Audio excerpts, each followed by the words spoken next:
Springtime is coming, and I'm sure like me, you've got a lot of areas that are empty and ready to put plants in, or perhaps it's your first year and you're not sure what to do in terms of preparing the bed and what are perhaps the best ways to prepare a bed before sowing or planting into. So in this video I want to cover all of the core things to think about and techniques and methods to ensure that whatever you do sow, whatever you do transplant, gets off to the best start possible. We're coming out of winter, which means the hungry gap is approaching. So I've got a few crops to help cover that. Here is some purple sprouting broccoli, which will be hopefully producing in maybe 2 or 3 weeks.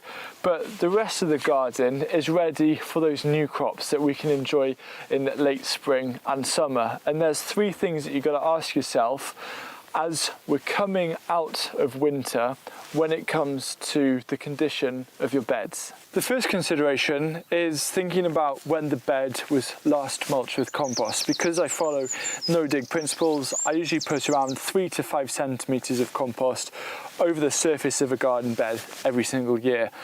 If it's been over a year, you might want to consider putting at least 2 to 3 centimetres of compost over the top.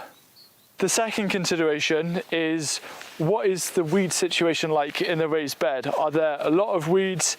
Is it relatively clear? Before putting down any mulch, if it's needed, just weed the bed so you're starting with a nice blank canvas. It's really good for your headspace as well, looking at a raised bed and not thinking, oh no, I've got to do some weeding. And the final consideration to make before sowing or transplanting is to actually think back to the previous growing season. What crop was growing there? Did that crop suffer a particularly bad pest or disease? Because that could still be active in the ground. For example, I had carrots here that at the end succumbed to some carrot root fly. So I know this year I don't want to grow carrots here again, but I'm happy to grow anything else that isn't going to be affected by that pest. Once you've taken those 3 considerations into account, it's time to now think about how to prepare beds before sowing directly. At the moment, I'm only sowing undercover because it's still a bit too early. However, it's not early to start getting my raised beds ready for sowing in around 2 or 3 weeks. So moisture in the soil is one of the most important things for germinating seeds. If it's dry, the seeds simply won't germinate. Outside, here in a temperate climate here in the UK, at this time of year, I don't need to worry about my raised beds drying out. However, you do have to be a little bit careful with raised beds undercover. The problem with beds undercover is that there's no rain. Rain can't come through, and because often less is happening and growth is a lot slower in winter, it's easier to forget about these, and the soil can actually dry out. So what you want to do is say, if you're going to be sowing into your beds in your polytunnel, you actually want to make sure that there's a good amount of moisture in the soil beforehand. And there's a certain watering technique that I use to make sure that it is nice and ready for sowing seeds and making sure that they germinate. The best way to rehydrate a dry raised bed is to actually do it over a process of a day. What you'll find is that if you just put on a lot of water, it'll start pooling and running off rather than going down. What you want to do is approach it in a slow and steady way. You want to give it a good water, leave it for 10-15 minutes, come back, give it another good water, and keep repeating. So I'd maybe put 10 watering cans over the course of maybe 2 hours on this bed, and then I'll cover it with cardboard and leave it overnight. Then by the next morning, I'll remove the cardboard and I'll go down, and chances are there's going to be a really nice spread of water going downwards. And then what you'll find is when you give it another water the next day, the water is going to go straight down into the ground where you want it. Now during March or April, there's often a period of 1 or 2 weeks where we don't actually get any rain. And this is where some of your beds might start drying out. What I'd simply ask is either you can water them and deal with it, or actually wait for some heavy rain and then sow into those beds afterwards, because a week's difference isn't going to make too much. Chances are when you have really dry weather, you're going to have clear nights, so it's going to be really cold in the night. So you might want to wait for that warmer air temperatures in the evening to come, which usually brings rain, to then do your first initial sowing of the season. When you're sowing directly into the ground, you want a nice kind of prepared surface, which makes it easy for you to create seed drills or trenches, which means everything's got to be the right layer, and you also don't want like stones and fibrous bits of compost in the way, because it just holds you back. So what I do is I like to create a tilth.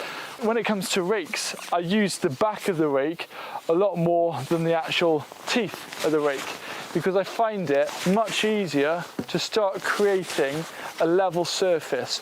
So what I do is I just push it all out, create a level surface, and then once I'm happy with that, I'll very loosely along the top skim with the teeth, and what that does is it captures all of the bigger bits that I can just skim over into a corner and then place that onto the compost. So then I'm left with this beautiful light, fluffy, friable growing medium, which I can then start creating some seed drills ready to sow seeds in. It just makes life a lot easier.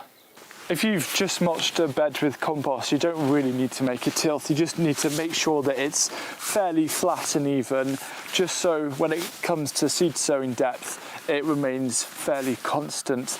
This bed here, I've actually mulched with Rocket Grow. It's a compost brand that I'm an ambassador of this year, and I'm going to be putting it through its paces to see how it does. So it's going to be really interesting to see how this bed, where I'm going to be transplanting and direct sowing using Rocket Grow compost, is going to perform.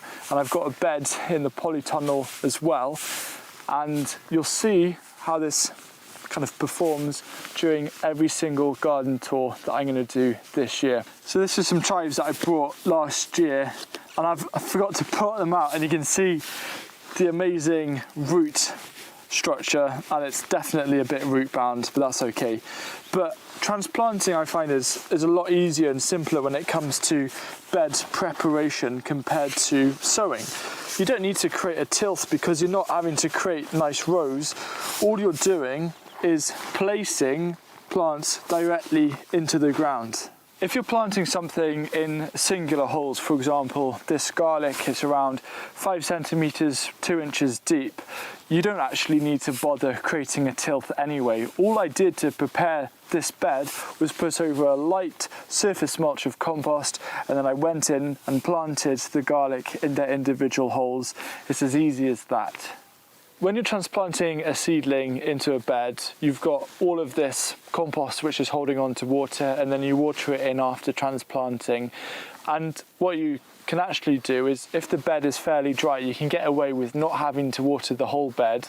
Just water around where the seedlings are, and then all you need to do is wait for some heavy rainfall to do the rest. You can always mulch them if you want with a little bit of extra compost, but it's really rather simple in terms of transplanting and bed preparation. As long as it's got some compost on that I've put in within the last 6 to 8 months, I am more than happy planting straight into it and not worrying about anything else. If you happen to suffer from slug damage, there's a technique that you can start implementing today, weeks before sowing or transplanting, and it's great if you know that you're going to be transplanting something that is very prone to slug damage like lettuce here in a week's time. Use this method. All you need is some kind of big board like this. You place it on the ground like that, and what you'll find is if you come every morning and turn it over, chances are you're going to find slugs hiding underneath it. It's a perfect habitat for slugs. So if you get a nice big plank like this, or a nice big slate or stone, and do this every week, what you're going to do is actually capture a lot of the slugs within this vicinity to remove them before the plants and the tender seedlings come. And it's a great way to actually help prepare this area and the surrounding area for your plants this springtime. During the growing season, it's a little bit different, because if you're preparing to sow or transplant something, chances are you've just cleared that bed of a particular crop. So you don't need to really worry about weeds. You've probably already given it a mulch of compost either the autumn or spring beforehand. So all you want to do is actually leave as many of the previous crop's roots in the ground. That helps to contribute to soil health. maybe just give it a little rake, but then just put plants in it straight away, whether you're going to direct sow, just work around the roots that are still in the ground, or transplanting something. It is much easier because usually when you have a crop growing and covering the surface, it acts as the living mulch, so you don't have to worry about the soil being dry either, because the beds aren't exposed to the elements. What I want you to take away from this video is that bed preparation for sowing or transplanting it's really simple. That's how it should be. Gardening is a very simple process.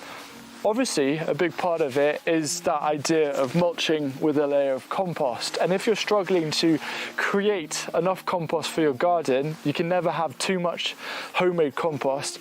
And I've got this video here which shows you 8 great free ingredients to bulk up your compost bin so you can make a lot more to help nourish your garden and your plants.